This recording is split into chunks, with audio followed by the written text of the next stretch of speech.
Mkoani Mara, kaya 179 za wilaya ya Serengeti na Tarime hazina makazi ya kuishi kwa sasa baada ya kukumbwa na mafuriko, huku baadhi ya mifugo na mazao vikisombwa na maji. Yamesababisha vifo vya mifugo yetu. Ng'ombe wamepelekwa na maji, kuna punda wamepelekwa na maji, na hata kuna watu ambao wameshapelekwa na maji na wengine bado wanatafutwa huko. Tumelima, angalia maji yamekuja, mahindi yameenda, hatuna chochote hapo.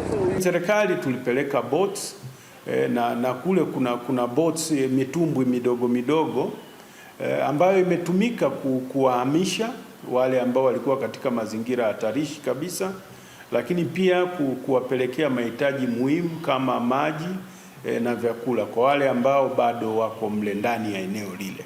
Nako mkoani Morogoro, athari za mvua zimeshuhudiwa katika barabara ya Mikumi kwenda Ifakara. Hapa ni katika daraja la Ruhembe, daraja namba 4 kutoka Mikumi kuelekea Ifakara. Daraja hili limepata changamoto baada ya mvua ambazo zimenyesha usiku wa kuamkia Machi 9 mwaka huu na kusababisha maji kuwa mengi na kupita juu ya daraja, hali ambayo ilipelekea barabara hii kuharibika.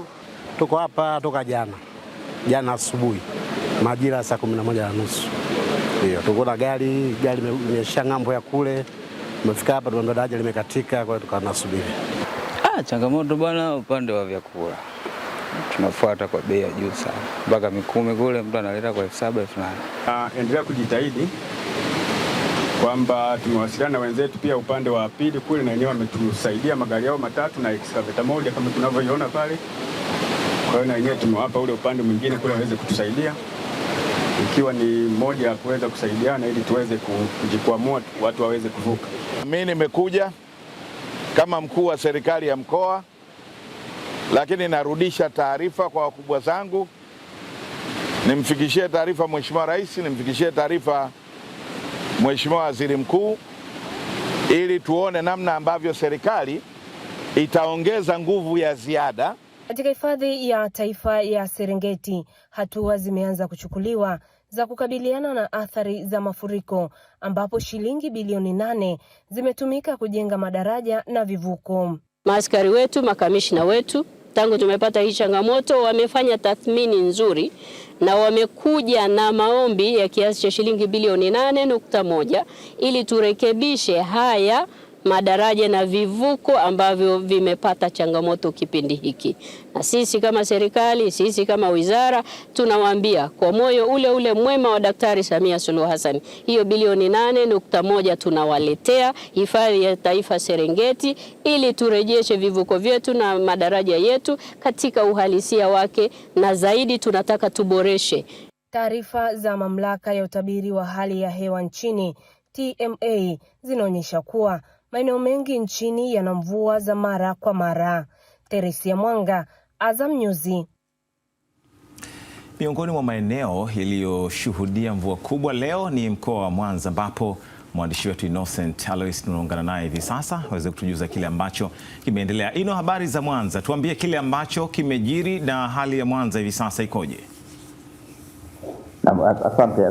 Kwa sasa hivi Richard, hali ya Mwanza imetulia, na hata ile misongamano kwenye barabara kuu ambazo zinaingia katikati ya jiji la Mwanza, kwa maana ya barabara ya Mwanza Shinyanga kutokea Nyegezi, lakini ile barabara ya Mwanza Musoma kuanzia ile maeneo ya Igoma yote yamekuwa sawa sasa hivi, kila barabara zinapitika. Lakini maeneo ambayo yalikuwa yameathirika zaidi ni eneo la Msujuni, ambapo palikuwa pana ujenzi wa daraja jipya. Kama unakumbuka siku za karibuni tumeshawahi kuripoti taarifa hii. Lakini eneo jingine ni eneo la Mlango Moja, lakini kuna eneo maarufu ambapo unapita mto Mirongo, eneo la wanasema daraja la Masai, nao pia ni kati ya maeneo ambayo yalijaa maji na kuleta adha. Lakini kwa mujibu wa taarifa ya mkuu wa wilaya, anasema takribani nyumba 30 zilizingirwa na maji na kusababisha adha kwa watu ambao wanaishi kwenye nyumba hiyo. Lakini zaidi tuwasikilize baadhi ya watumiaji wa barabara ya Mwanza Shinyanga ambao nimekutana nao katika eneo la Mpuyuni, namna ambavyo walivyozungumzia namna ambavyo waliathirika kutokana na mvua hizi ambazo zilinyesha kwa takribani saa 7 katika jiji hili la Mwanza.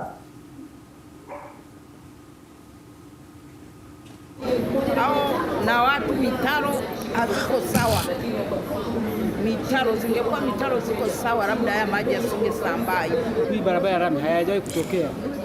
Kawaida wewe anapitia barabara kule kwenye kwenye mtaro kule, kama unatokea Maina kuja ambao kuna mtu ambao uelekeo wa daraja walikotengeneza daraja, ndio mara nyingi mafuriko huwa yanatokea huko, na mpaka sasa hivi hatuwezi kujua kwamba imekuwa kwaje, kwa sababu ukiangalia daraja hatuwezi kulaumu sana. Daraja lenyewe limejengwa kiasi chake, kwa sababu limepanuliwa vizuri, lakini cha ajabu tunashangaa mvua ya leo imekuwa tofauti na maji yametoka uelekeo ambao ni tofauti. Eneo hili la Mkuyuni kwa miaka mingi sana limekuwa ni eneo ambalo lenye changamoto kubwa sana.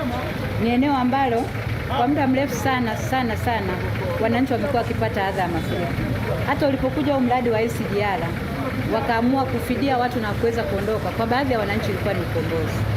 Ombi langu kwa wananchi wa wilaya yangu ya Nyamagana na hata wanaonisikiliza katika maeneo mbalimbali, wao wanafuatilia pia utabiri wa hali ya hewa.